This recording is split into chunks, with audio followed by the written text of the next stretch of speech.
Let's continue with our realism studies and make a mouth.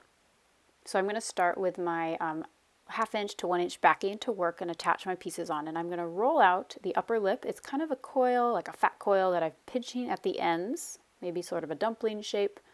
And I'm working slightly larger than to scale. So it's a little bit bigger than real life.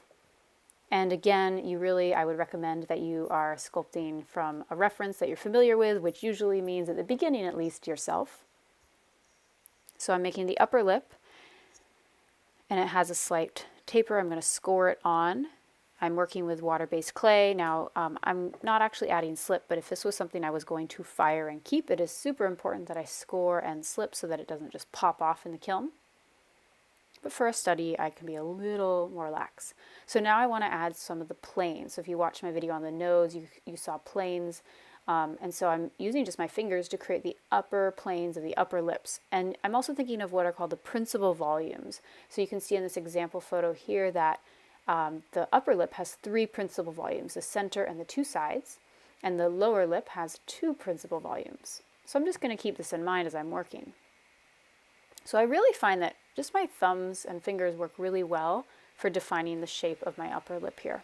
So working from the reference that's probably you, just keep in mind that everybody's body and lips are different. So paying attention to like the volume of the lips that you're sculpting, right? Are the upper lips larger or smaller than the lower lips? Is the center volume larger or smaller than the side? All of those individual details create individual characters and characteristics on yourself. So I'm making the lower lip, and it is a little bit shorter than the upper lip. Typically, well, not typically, but often you'll see that the lower lip is shorter than the upper lip, and it tends to perhaps curve downwards a little bit. So I've given it this little curve down. It's not going to stay this way, but just for a little bit, it tends to give a better shape to it. So I'm scoring this on once again. And I want to, before I attach this, really make sure I'm checking my volume. I can carve some of this away, but typically my upper lip will be, in my case, my upper lip sticks out further than my lower lip. But if you have a fuller lower lip, then make that larger.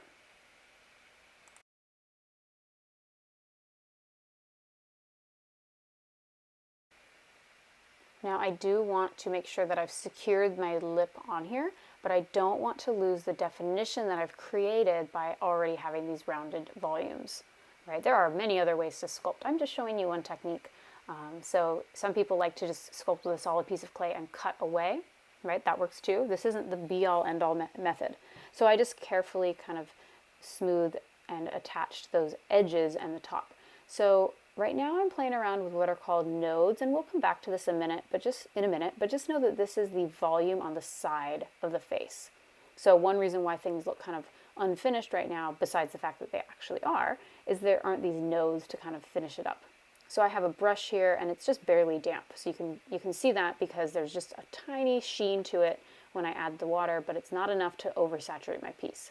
And I might use that or this pointed kind of piece of plastic to smooth without losing those definitions of the kind of lip sitting on top of the lip, right?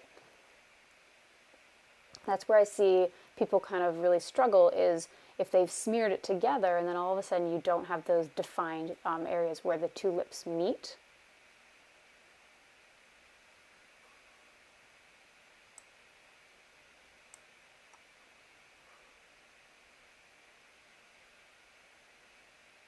All right, so nodes, these are the volume kind of on the side of our lips. It's the muscle that certainly would move when we smile, and it might have some wrinkles on it depending on, how much you smile, your age, all of that. Right now we're just kind of adding them on the edges. We're not worried or thinking too much about so much details as wrinkles at this point.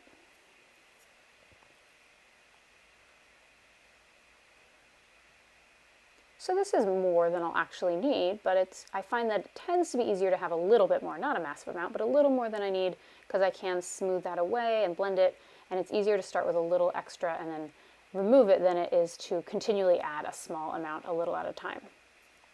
This is, of course, partly preference.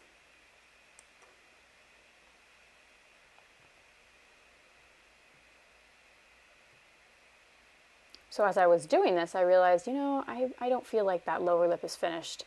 So I took them off. And that's super important that you don't just commit to something when you're not really done with it, right? It is harder in this type of sculpting to go back and refine when you have all these different layers that are really relying on sitting on top of each other, right, to show the definition. So don't hesitate to, take a moment and look and see if it looks right, and if it doesn't, pause and kind of consider why that is, and if you need to back up a little bit and redo some sections before you move on.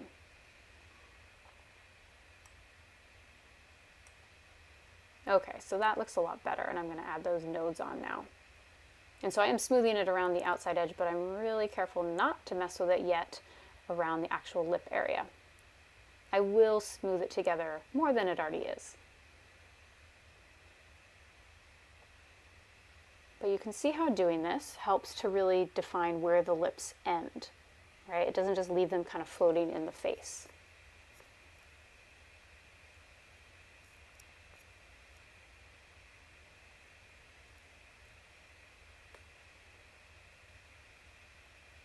So now I'm just going to sketch out the corners of the mouth with my wooden modeling tool here, just to help me really know where the mouth kind of ends. And that's part of where the nodes are. They're kind of in between these areas. And now I can think about how I want to blend this clay together and really refine it.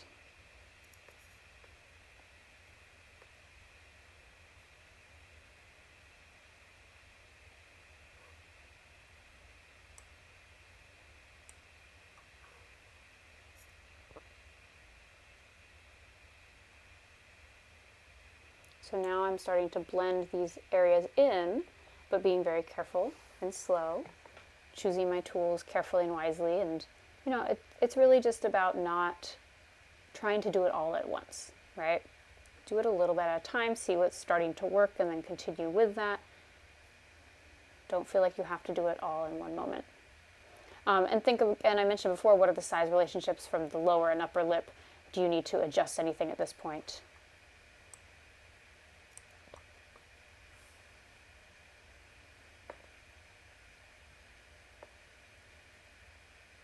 And I do have the kind of philendron, which is where the lip kind of curves and attaches to the nose. So you can notice that kind of bow, or it's also called, I think, the Cupid's bow.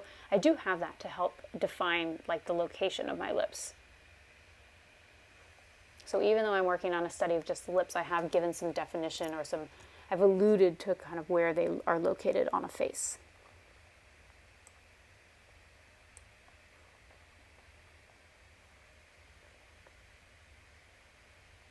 And so at this point, I'm just refining, right? I'm happy with the overall shape and placement, and it's just a matter of cleaning it up.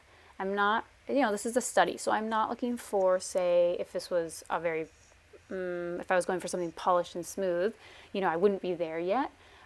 But that being said, a study shouldn't be perhaps super rough and ready unless it's about what's called a gesture. That's not what we're doing here, right? We are focusing on getting an accurate representation of the figure, of the facial features. And so in order to really be able to see your end result, you want to clean it up so that there aren't too many dents or marks or crumbs that distract from your end result.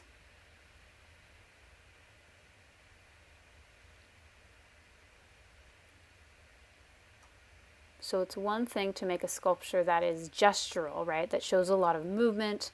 Maybe you make it quickly, it might have some roughness to it. But that's a different thing than a study that's focused on technique, and that you want to be able to see that technique come through, right? I think it's important to be able to execute the technique before you really dive into these more expressionistic or gestural pieces.